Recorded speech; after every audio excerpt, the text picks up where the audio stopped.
చదవండి. జకరియా ప్రవచన గ్రంథం 12వ అధ్యాయము. జకరియా ప్రవచన గ్రంథము 12వ అధ్యాయము. ఈ రోజున దేవుడు మనకు ఓ చక్కని విషయాన్ని, ఓ చక్కని వాగ్దానాన్ని దేవుడు మనకు అనుగ్రహించాలని ప్రభు ఆశపడుతూ ఉన్నాడు. ఈ కడవరి కాలమందు చాలా మంది దేవుని సన్నిధిలో బలహీనులుగా కనబడుతున్నాం. ఏ విషయాల్లో మనము బలహీనమైపోతున్నాం, దేవుని ప్రజలైనటువంటి వారు ఏ రీతిగా బలాన్ని పొందుకున్నారో ఈరోజున లేఖనాల నుండి కొద్ది నిమిషాలు దేవుని మాటలు విన్నాం. 12వ అధ్యాయము 5వ వాక్యాన్ని చదువుతుంటే,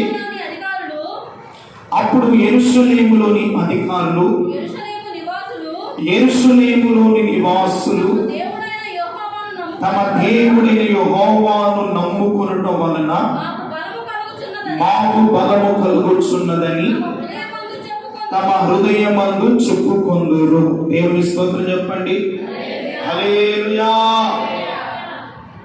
తల వంచండి, ప్రార్థన చేస్తున్నాం. దేవుడు తన మాటల ద్వారా ఈ రోజున మనతో ప్రభు మాట్లాడి మన జీవితాలను ప్రభు బలపరిచి ఈ లేఖన భాగంలో ఉన్నటువంటి ఒక చక్కని విషయాన్ని ఆత్మదేవుడి రోజున మనతో మాట్లాడి మనలను బలపరుచున్నట్లుగా ఒక చిన్న ప్రార్థన దేవుని సముఖంలో ఒక చిన్న ప్రార్థన చేస్తున్నాం. వాక్యం నిమిత్తమై దేవుని సన్నిధిలో ఒక చిన్న ప్రార్థన చేసుకున్నాం. తల్లిగారు సౌభాగ్యమ్మ గారు ఒక చిన్న ప్రార్థన చేస్తారు. నిలబడిన సేవకుని బలపరిచి దేవుడు వాడుకున్నట్లుగా ఒక చిన్న ప్రార్థన చేస్తారు. ప్రార్థన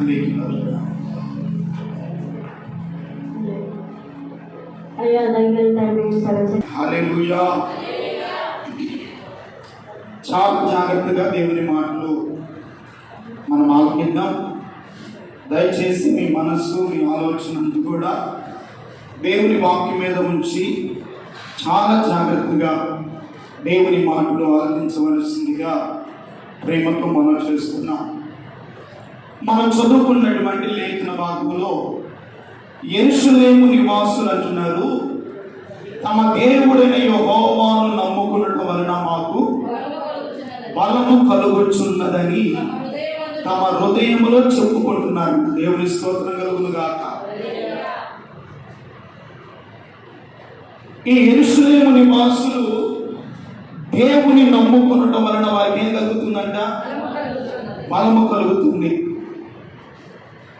ఈ రోజున కొన్ని సంవత్సరాలుగా దేవుని నమ్ముకున్నాం, దేవుని వెంబడిస్తున్నాం. వారు చెప్తున్న మాట ఏమిటంటే, దేవుని నమ్ముకునటం వలన మాకు బలము కలుగుతున్నది. ఈ రోజున దేవుని నమ్మిన బిడ్డలు ఏమైపోతున్నారంట? బలహీనులు అయిపోతున్నారు కదా, నిస్సాయ స్థితిలో ఉంటున్నారు కదా, కృంగిన అనుభవాలతో ఉంటున్నారు కదా, ఎటువైపు వెళ్ళినా ఏదో ఒక సమస్యలో జీవిస్తూనే ఉన్నారు కదా. కారణం ఏమిటి అని ఎప్పుడైనా మనం ఆలోచిస్తున్నామా? ఈ మాటలో రాయబడినటువంటి ఒక చక్కని విషయాన్ని మనం ఆలోచన చేయగలిగితే దేవుని బిడ్డలారా, వారు చెప్తున్న మాట ఏమిటంటే, మా దేవుడిని యెహోవాను నమ్ముకునటం వలన మాకు బలము.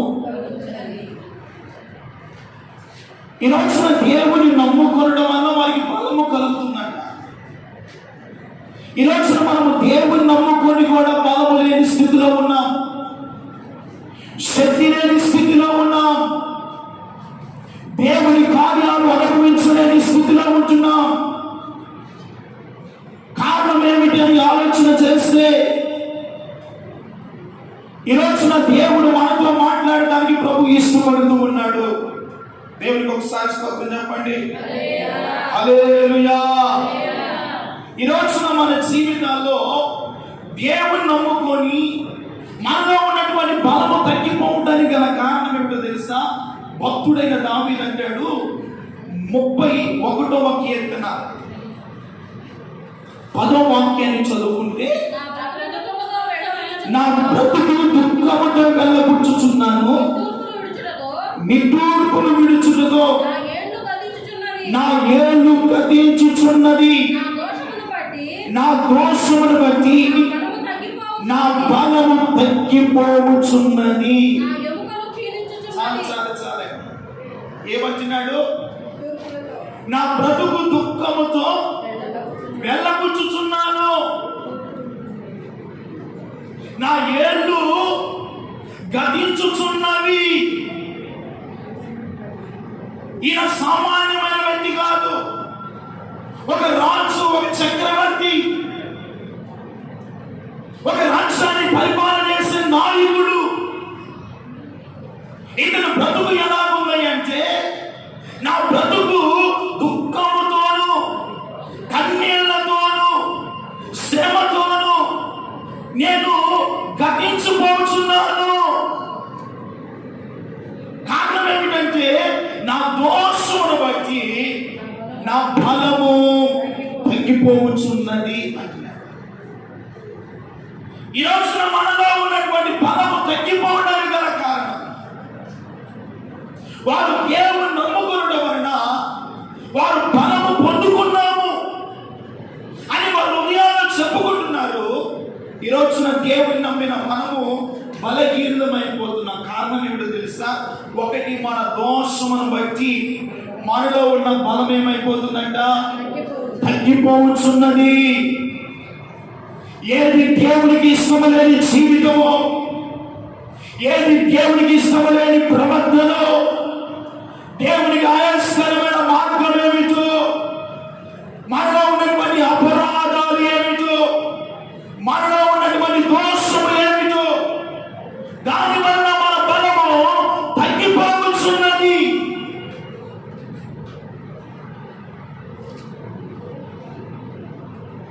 చాలా జాగ్రత్తగా ఆలోచించాలి దేవుని బిడ్డలారా.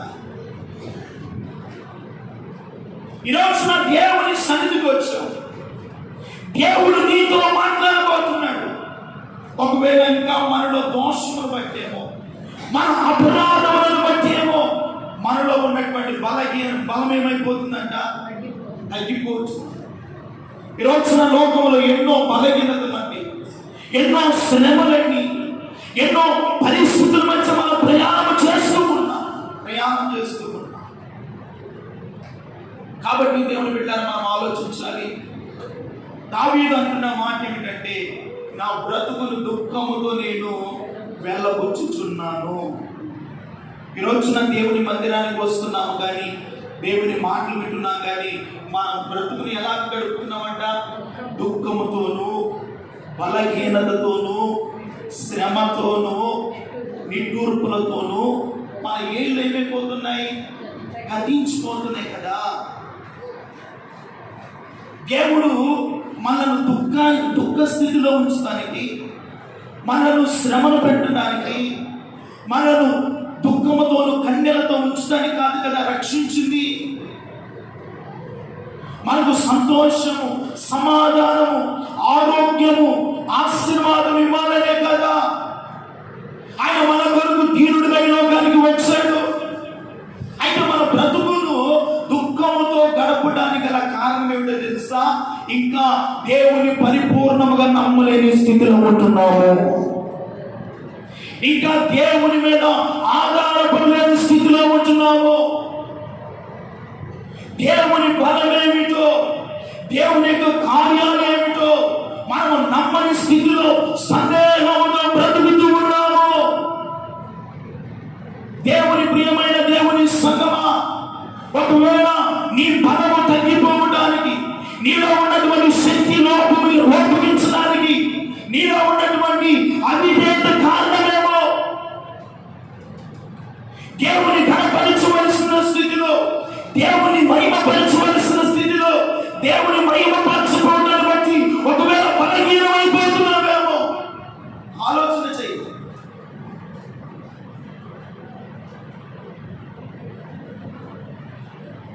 ఆ యెరూషలేము నివాసులు అంటున్నారు, తమ దేవుడని యెహోవాను నమ్ముకునడం వలన మాకు ఏం కలుగుతుంది? బలము కలుగుతుంది. దేవుడు ఎవరు? బలవంతుడైన దేవుడు. మన దేవుడు ఎవరు? శక్తిమంతుడైన దేవుడు. మన దేవుడు ఎవరు? మనను ఘనులుగా నిలబెట్టే దేవుడు. మన దేవుడు ఎవరు? మన కొరకు పరమును విడిచి తిరిగి వచ్చిన దేవుడు.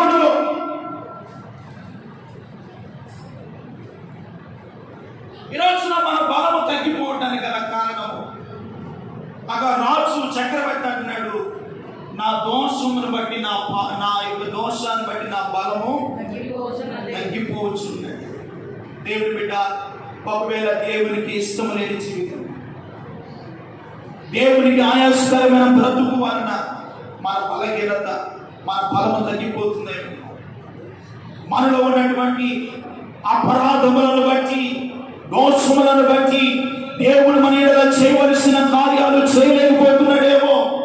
ఈ రోజున మనము దేవుని సన్నిధిలో మన అపరాధములను, మన దోషములను దేవుని పాద సన్నిధిలో ఒప్పుకొని వాటిని విడిచిపెట్టగలిగితే తిరిగి మరలా యెరూషలేము నివాసులు చెప్తున్నాడు, యెహోవా వలన మేము బలము పొందుకున్నామట్లుగా మీరు కూడా ఈ రోజున చెప్పాలి, మా దోషములు, మా అపరాధములు, మా అతిక్రమములు ఒప్పుకొనడం వలన మా దేవుడు మాకు బలం ఇచ్చాడు. దేవుని స్తోత్రం కలుగును గాక. మీరు చెప్పాలి.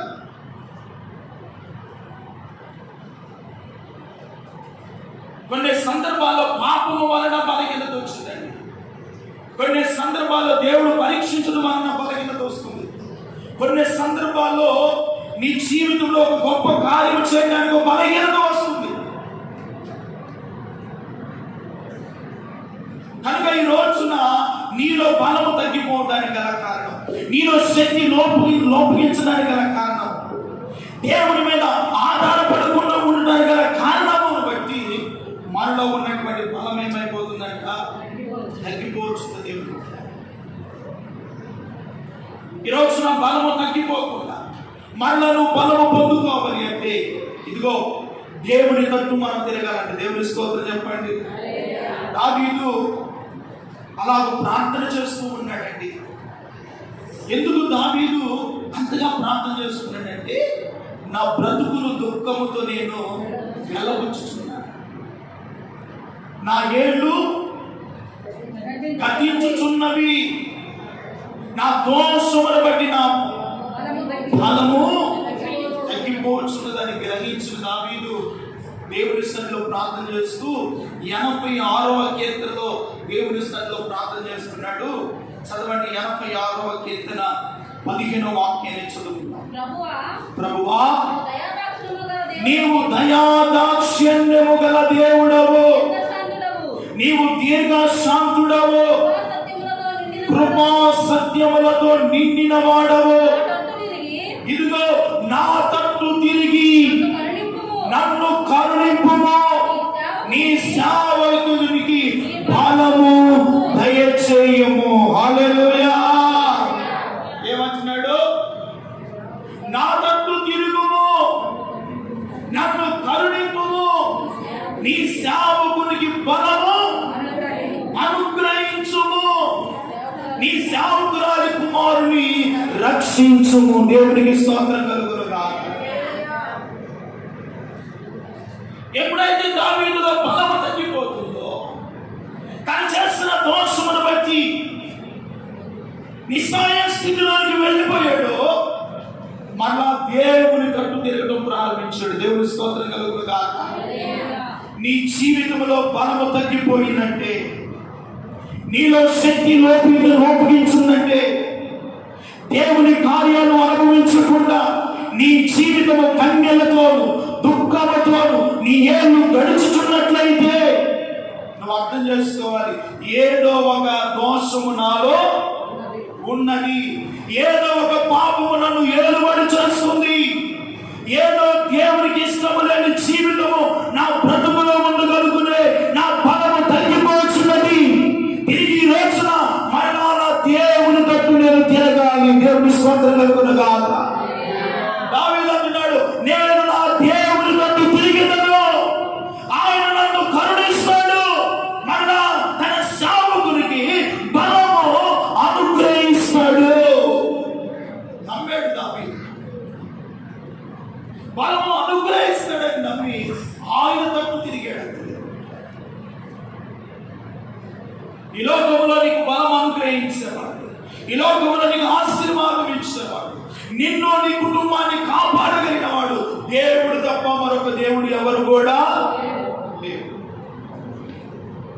కనుక నీకు బలం అనుగ్రహించే దేవుని తట్టు నువ్వు తిరిగి నీలో ఉన్నటువంటి దోషం ఏమిటో, నీలో ఉన్నటువంటి పాపం ఏమిటో, నీలో ఉన్నటువంటి అవిధేయత ఏమిటో ఒప్పుకుంటేనంట, ఆయన తట్టు తిరిగితేనంట మరలా నీ సేవకునికి బలము నీవు, నీ సేవకురాలి కుమారుని నీవు కానీ నీ బిడ్డలు కానీ మరలా రక్షింపబడి దేవుని బలమును మరలా పొందుకుందురుగాక. హల్లెలూయా. ఆయన తట్టు తిరిగాడు. ఒక రోజున దావీదు ఏడుస్తూ ప్రలాపిస్తూ దేవుని సన్నిధిలో ఎంత కేకలు వేస్తున్నాడో 2వ సమూయేలు గ్రంథము 1వ అధ్యాయము 19వ వచనాన్ని మనం చూస్తే,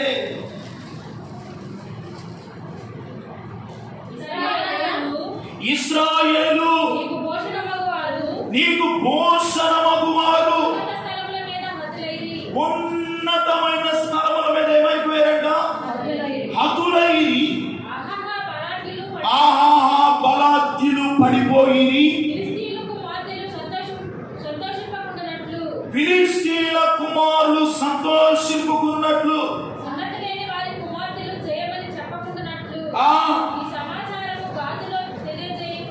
చాలండి. ఇక్కడ రాయబడిన మాట ఏమిటంటే, ఇశ్రాయేలుకు నీకు భూషణమగువారు.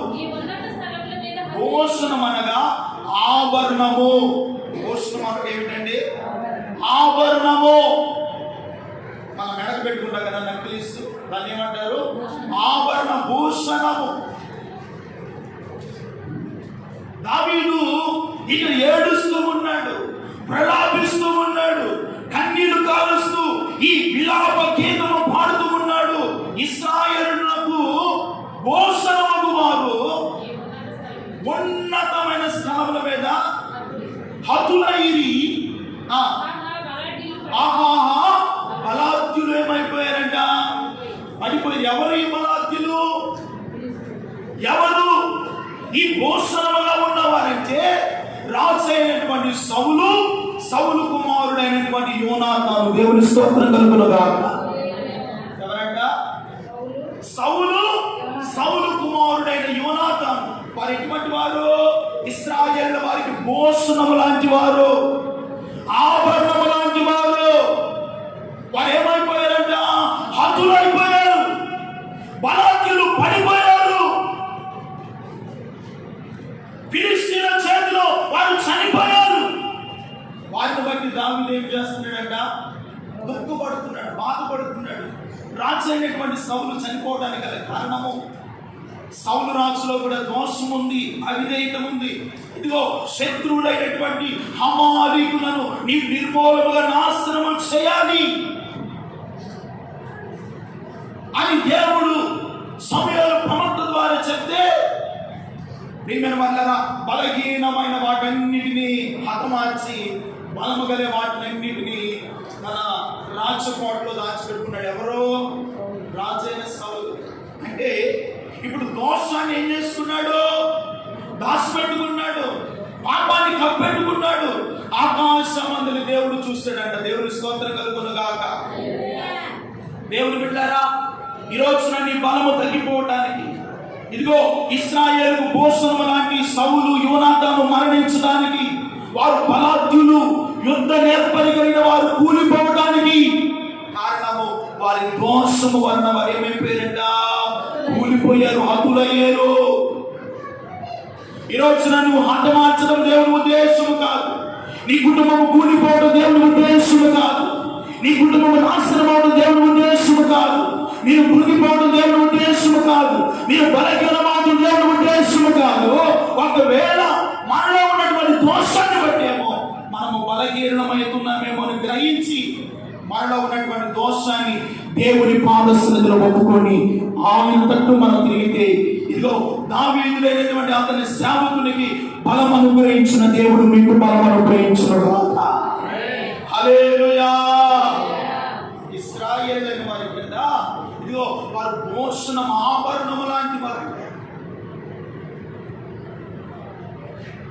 ఈ ఆభరణము లాంటి వారు, భూషణము లాంటి వారు ఫిలిష్తీయుల చేతులు అంతమైపోయారు, కూలిపోయారు, పడిపోయారు.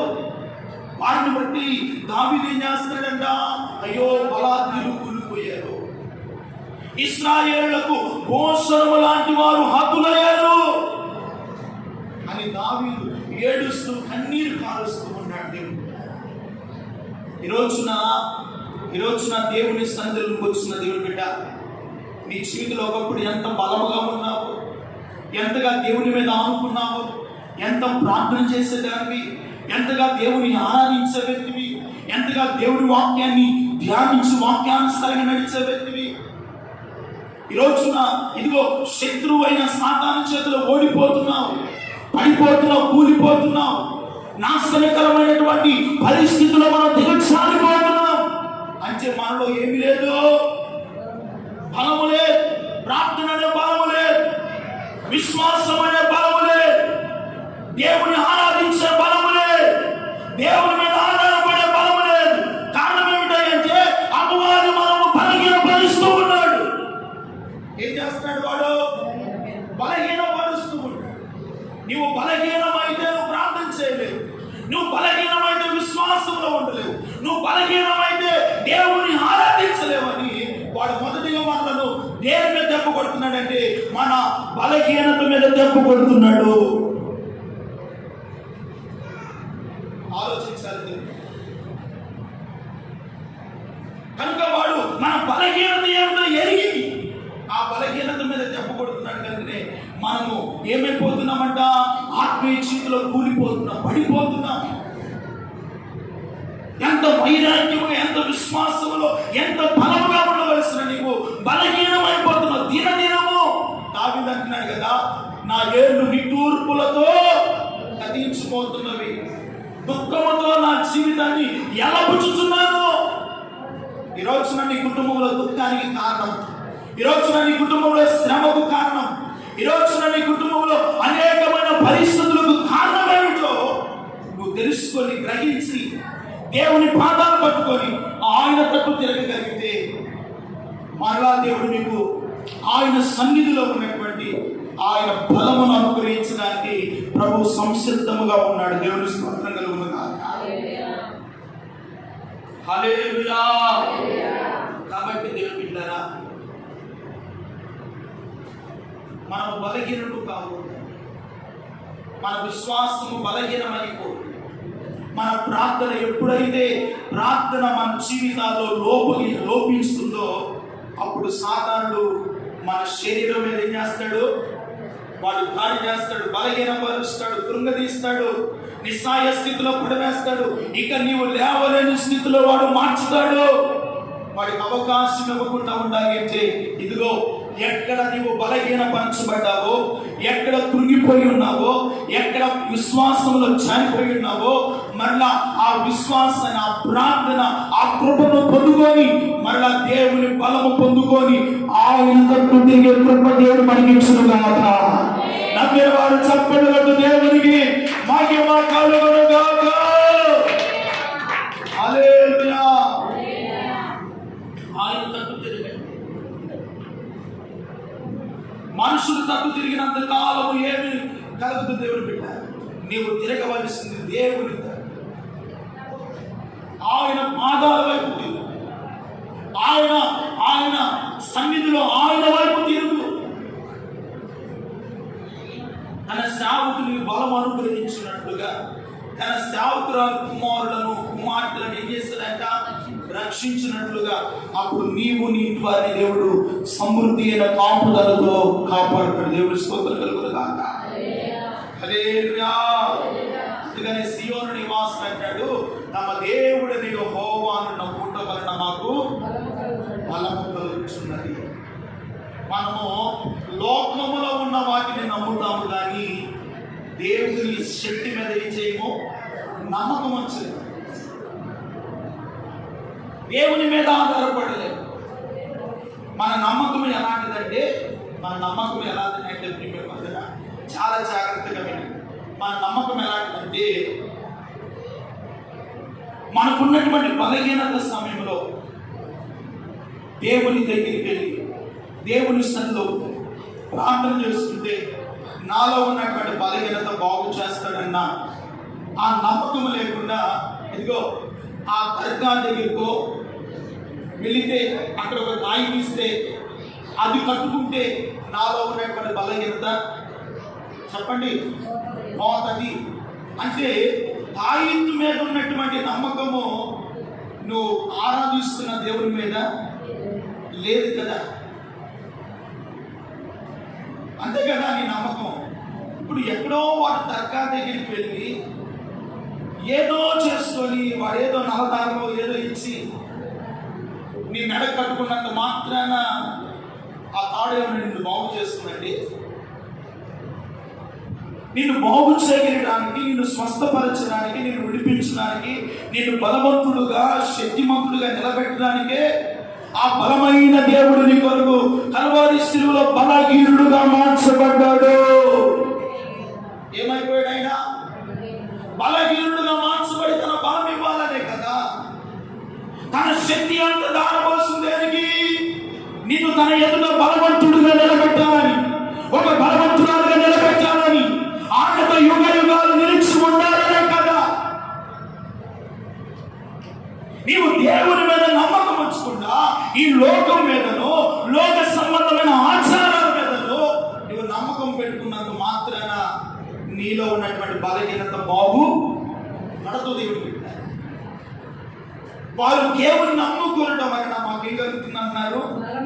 బలము కలుగుతున్నదని హృదయాలతో చెప్పుకుంటున్నారంట. దేవుడి స్తోత్రం కలుగును కాదు, ఆ హృదయంతో చెప్పుకుంటున్నారంట. ఇంతకాలము దేవుని నమ్మేము కనుకనే ఆయన మాకు బలం ఇచ్చాడని మా హృదయాలతో చెప్తున్నాడు. ఎప్పుడైనా దేవుని నమ్ముకున్న నీవు, దేవుని ఆరాధిస్తున్నటువంటి నీవు, దేవుని మందిరానికి వస్తున్నటువంటి నీవు, ప్రార్థన చేస్తున్నటువంటి నీవు పరిపూర్ణంగా దేవుని కార్యాలను విశ్వసించి నమ్మగలిగితే ప్రియమైన దావీదు నమ్మేడు కనుకనే ఇదిగో తన బలహీనత ఏమిటో అర్థమైంది కనుకనే దేవుని సన్నిధిలో ఉంటే దేవుని తట్టు తిరిగి ఏం చేస్తాడంట? ప్రార్థన చేస్తాడు కనుకనే దావీదును మరలా దేవుడు కరుణించి తన సేవకునికి బలమును దేవుడు ఏం చేస్తాడంట? అనుగ్రహించాడు. స్తోత్రం కలుగును గాక. దేవుని బిడ్డ, దేవుని నమ్మటం నేర్చుకో. దేవుని ఎంతగా నమ్మాలంటే నీ ప్రాణము పోయేంత వరకు దేవుని నమ్ము. దేవుని స్తోత్రం కలుగును గాక. చివరి క్షణాల్లోనైనా నీ ప్రాణం పోతున్న సమయంలోనైనా దేవుని ఎంతగా నమ్మగలిగితే దేవుని కార్యాలు, దేవుని యొక్క శక్తిని, దేవుని యొక్క అద్భుతమైనటువంటి కార్యాలు ఏమిటో మీరు చూడగలుగుతారు. దేవుని స్తోత్రం కలుగును గాక. మనలో ఏమిటి అంటే ప్రార్థన చేస్తాం కానీ దేవుని మీద ఏం చేయము, నమ్మకం వచ్చిందా? వాక్యాన్ని ఎన్ని వాక్యాలు విన్నా దేవుని మీద నమ్మకం వచ్చింది. ఆ దర్గాల మీదో, తాయితుల మీదో, ఇంకా రాగి ఆకుల మీదో, ఆ మొల కంచెల మీదో ఇంటి ద్వారబంధాన్ని కట్టుకుంటేనంట అది దేవుని ఇంటికి అంట ఏమిస్తుందంట? కాపు కలిగిస్తుందా? అందుకనే ఒక మాట చదవండి, లూకాసు వార్త యేసు ప్రభువు వారు చెప్తున్నటువంటి మాట ఏమిటంటే, లూకాసు వార్త 11వ అధ్యాయము 21-22 వచనాలు చదువుకుంటే, బలవంతుని ఆయుధములు ధరించుకొని తన ఆవరణమును కాచుకొనినప్పుడు అతని సొత్తు భద్రముగా ఉండును. దేవుని స్తోత్రం కలుగును గాక. బలవంతుడైన వాడు ఆయుధములను ధరించుకోవాలి. దేవుని స్తోత్రం కలుగును గాక. బలవంతుడైన వాడు ఏం ధరించుకోవాలి? ఇప్పుడు నీవు బలవంతుడుగా ఉన్నావా, బలవంతురాలుగా ఉన్నావా, బలహీనురాలుగా ఉన్నావా? నీవు బలవంతురాలు అయితే ఏం ధరించాలంట? ఆయుధములను ధరించుకొని తన ఆవరణములు కాదు, ఆవరణము అంటే మన ఇంటి కాంపౌండ్ లో ఉండేదాన్ని ఏమంటారు? ఆవరణము. తన ఆవరణమును కాచుకున్నప్పుడు అతని సొత్తు భద్రపరచబడి ఉండును. దేవుని స్తోత్రం కలుగును గాక. ఈ రోజున నువ్వు బలవంతుడుగానే ఉన్నావు, కానీ నీలో బలహీనత వలన నీ సొత్తు భద్రపరచబడలేకపోతున్నావు. నీవు కాపాడబడలేని స్థితిలో ఉంటున్నావు. నీ ఆవరణంలోనికి శత్రువు చొరబడుతున్నాడు, అపవాది చొరబడుతూ ఉన్నాడు. అంటే నువ్వు బలముగా కనబడుతున్నావు, కానీ ఆయుధములు ధరించలేని. ఏమి నీ ఆయుధాలు? ప్రార్థన అనే ఆయుధం ఉన్నదా? విశ్వాసం అనే ఆయుధం ఉన్నదా? నిరీక్షణ అనే ఆయుధం ఉన్నదా? నమ్మకం అనే ఆయుధం ఉన్నదా? ఏమి మన ఆయుధాలు? యుద్ధానికి వెళ్ళేవాడు ఆయుధం ఉంటే కదా శత్రువుని జయిస్తాడు. ఎంత బలము గలవాడు నేను పడగొట్టగలుగుతాడు. ఆయుధము లేకపోతే పడగొట్టగలుగుతాడా? ఆయుధము లేకపోతే శత్రువుని జయించగలుగుతామా? ఆయుధము లేకపోతే వాడి మీద మనం దాడి చేయగలుగుతామా? అందుకని ఈ రోజున మన ఆవరణములను మనం ఏం చేసుకోలేకపోతున్నాము, కాచుకోలేకపోతున్నాము. మన సొత్తును వాడు దోసుకుంటున్నాడు, మన ఆరోగ్యాన్ని దోసుకుంటున్నాడు, మనలో ఉన్నటువంటి బలాన్ని వాడు దోసుకుంటున్నాడు.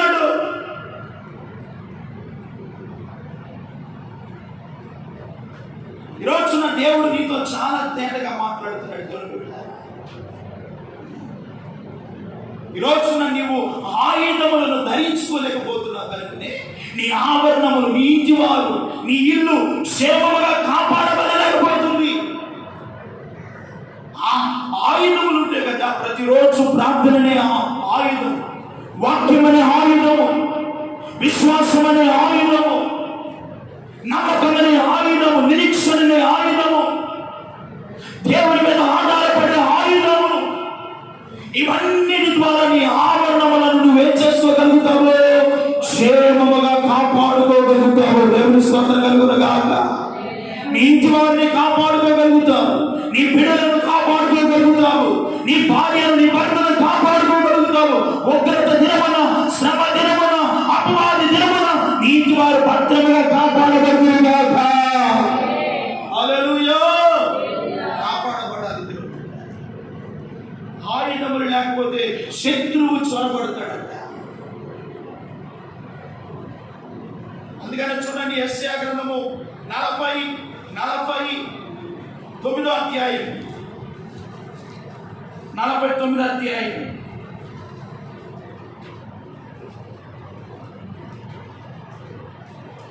యెషయా గ్రంథము 49వ అధ్యాయం 24వ వచనం చదువుకున్నాం. బలాఢ్యుని చేతిలో నుండి కొల్ల సొమ్ము ఎవరు విడిపించుకోగలగలడు? భీకరులు చెరపట్టబడిన వారు విడిపింపబడుదురా?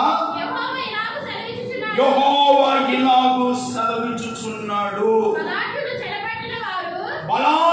చెరపట్టబడిన వారు సైతము విడిపింపబడుదురు. భీకరులు చెరపట్టబడిన వారును విడిపింపబడుదురు. మీతో యుద్ధము చేయవారితో నేను యుద్ధము చేసేదను. ఏమన్నాడు? నీ పిల్లలను నేను రక్షించదను. దేవుని స్తోత్రం చెప్పండి.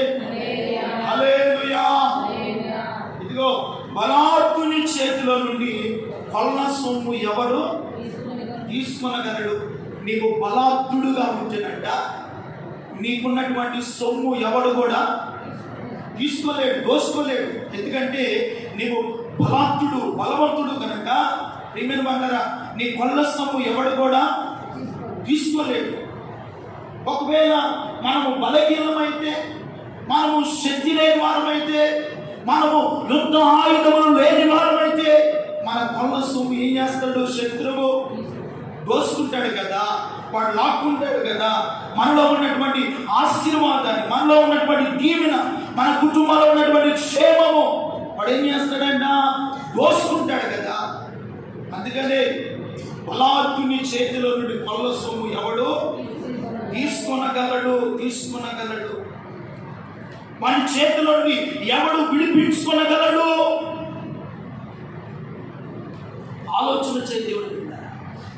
మన దేవుడు ఎంత బలము కలిగిన వాడు, ఎంత శక్తిమంతుడో, ఎంత యుద్ధ నేర్పడి కలిగిన దేవుడో ఈ రోజున మన జీవితాలతో ప్రభు మాట్లాడుతున్నాడు కదా. మనం ఎలా ఉండాలంట? బలాద్యులు మరే ఉండాలంట. దేవుని స్తోత్రం కలుగునుగా. శత్రువును ఎదిరించే ఆయుధములను ధరించుకొని, ఇదిగో మన సొత్తు భద్రముగా ఉన్నట్లుగా, మన ఇంటి ఆవరణములు, మన ఇంటి వారు, మన బిడ్డలు క్షేమముగా ఉన్నట్లుగా మనం ఏం చేయాలంటే ఆయుధములను ధరించే వారమై ఉండాలి. దేవుని స్తోత్రం కలుగును గాక. నువ్వు ఎప్పుడైతే ఆయుధములు లేని స్థితిలో ఉంటావో నీకు తెలియకుండానే నీ మీద సాతానుడు ఏం చేస్తాడు? దాడి చేస్తాడు. వాడు బాణం వేస్తాడు.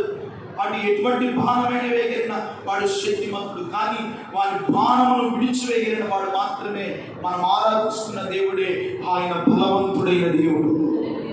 హల్లెలూయా. కాబట్టి ప్రియమైన ఆ బలవంతుడైన దేవుని యందు మీరు నమ్మకం ఉంచినట్లంట మీ జీవితాల్లో మీ సొత్తు భద్రంగా ఉంటుందంట.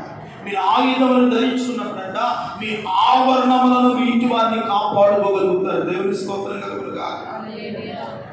రెండవదిగా అంటున్నాడు, ఇదిగో దావీదు అంటున్నాడు, నా బలము తగ్గిపోవడానికి గల కారణము నా దోషమే.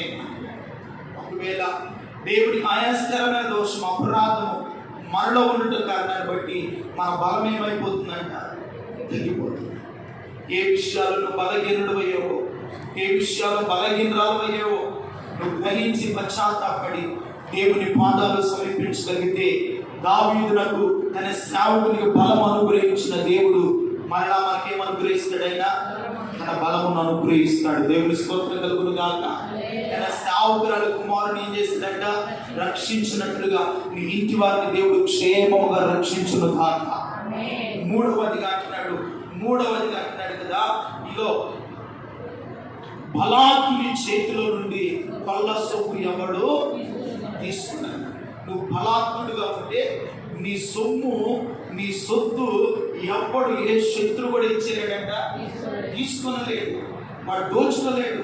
నీ ఆత్మీయతను దోచుకోలేడు. ఈ రోజున నీ ఆత్మీయత తగ్గిపోతుంది కనుకనే, ప్రార్థన లేదు కనుకనే, విశ్వాసములో బలపరచబడలేకపోతున్నావు కనుకనే, మందిరానికి వచ్చి వాక్యాన్ని వింటున్నావు కానీ దేవుని వెంబడించే విషయంలో, దేవుని ఆరాధించే విషయాల్లో మీరు వెనుకంచ వేయటాన్ని బట్టి మీ సొత్తు, మీ దేహంలో ఉన్నటువంటి ఆరోగ్యము, మీ కుటుంబంలో ఉన్నటువంటి క్షేమాన్ని సాతానుడు ఏం చేస్తున్నాడు? వాడు దోచుకుంటున్నాడు. వాడు దోచుకోకుండా మీరు కాపాడబడాలి అంటే దేవుని సన్నిధిలో బలాత్తులుగా మీరు నిలబడి శత్రువుపై చేయము పొందుదురుగాక, అపవాదిపై చేయము పొందుదురుగాక, సాతాను బలహీనతపై విడుదల చేయమని కలుగునుగాక. అద్భుతమైన దేవుని స్పర్శ మనకు తాకునుగాక. చప్పటి దేవునికి మహిమ కలుగునుగాక. దేవుని శక్తి మనకు కాపాడునుగాక. బలాత్ముని చేతిలో నుండి విడిపించగలిగిన దేవుడు, కాపాడగలిగిన దేవుడు ఒక్కడే. ఆయన పేరే నాజరేయుడైన యేసు తప్ప ఎవరు మనల్ని విడిపించలేదు. ఆయన మీద కానీ మనం ఆధారపడి విశ్వాసం నుంచి ఆయన వైపు మనం చూడగలిగితే మన సొత్తు భద్రంగా కాపాడబడుతుంది. దేవుని స్తోత్రం కలుగునుగా. నీ ఇంటి వారు భద్రంగా ఉంటారు. అందుకనే ఆ యెషయా గ్రంథంలో అంటాడు, నీ పిల్లలను నీవేం చేస్తావంట? రక్షించుకోగలుగుతావు. దేవుని స్తోత్రం కలుగునుగాక. శ్రమ దినమందు, ఉగ్రత దినమందు, నాశన దినమందు నీవు నీ బిడ్డలు సురక్షితంగా రక్షింపబడుదురుగాక, కాపాడబడుదురుగాక. ఎప్పుడంటే నువ్వు బలాత్తుడుగా ఉండాలి. నీవు శత్రువుపై దాడి చేసే వ్యక్తిగా ఉండాలి. శత్రువు మన మీద దాడి చేస్తాడు కానీ మనము బలహీనపడకూడదు, కృంగిపోకూడదు. మన దేవుడు ఏమంటే శత్రువు కంటే బలమైన వాడు. దేవుని స్తోత్రం కలుగునుగా. ఆయన వైపు మనం చూస్తే ఆయన బలాన్ని మనం పొందుకుంటున్నట్ట మన సొత్తు, మన ఆశీర్వాదము, మన క్షేమము భద్రముగా కాపాడబడుతుంది. దేవుని స్తోత్రం కలుగునుగా. అటువంటి భద్రత, అటువంటి క్షేమం, అటువంటి కాపుదల దేవుడు మనందరికి దయచేయునుగాక. పరమచని ప్రార్థన.